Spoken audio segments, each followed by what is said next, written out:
Most people overpay for products like this. Here's why this kayak is different. If you're serious about fishing but don't want to spend thousands on a pedal-powered setup, the Lifetime Manta Angler 10 is a solid middle ground. Link is in the description if you want to check the product details on Amazon. I've spent the last few months testing this thing on calm lakes, slow rivers, and even a couple of windy afternoons.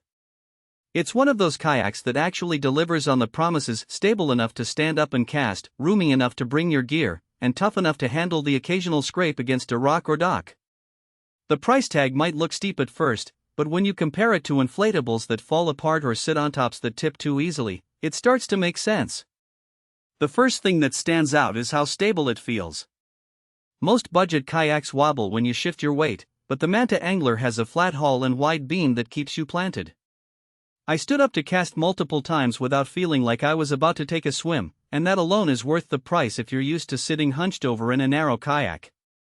The adjustable seat is another nice touch. It's padded, slides forward and back, and actually supports your lower back after a few hours. I've used cheaper kayaks where the seat turns into a torture device after 30 minutes, so this is a real upgrade. Storage is where this kayak shines. There's a huge front hatch that swallows tackle boxes, a cooler, or even a small tackle bag without feeling cramped. The rear tank well is big enough for a dry bag or extra shoes, and there are bungee cords on top to strap down a milk crate if you need even more space. I've taken this thing out with 2 rods, a tackle bag, a lunch cooler, and a dry box, and still had room to spare. Most kayaks in this price range skimp on storage, but Lifetime didn't cut corners here. Fishing features are surprisingly well thought out. You get 6 rod holders, 2 flush mounted on the deck, 2 adjustable ones on the sides, and 2 more in the rear. That's more than enough for trolling, spinning, or even holding a backup rod while you fight a fish. There's also a built-in paddle keeper so you don't lose your paddle mid-cast, and a small table on the right side that's perfect for tying knots or organizing lures. I've used kayaks with flimsy rod holders that bend or pop out, but these feel solid and secure. Durability is another area where this kayak impresses. It's made from high-density polyethylene that's UV-resistant, so it won't get brittle after a few summers in the sun. The scupper holes are designed to drain water quickly, but they also help with stability by lowering the center of gravity.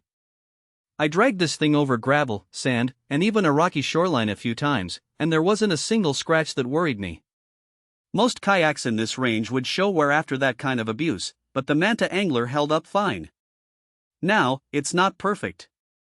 The tracking isn't as crisp as a longer sit-inside kayak, so you'll need to use your paddle more to steer straight in windy conditions.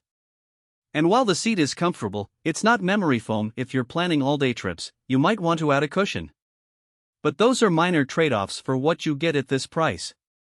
If you're a weekend angler who wants a kayak that's stable, roomy, and built to last without breaking the bank, this is one of the better options out there.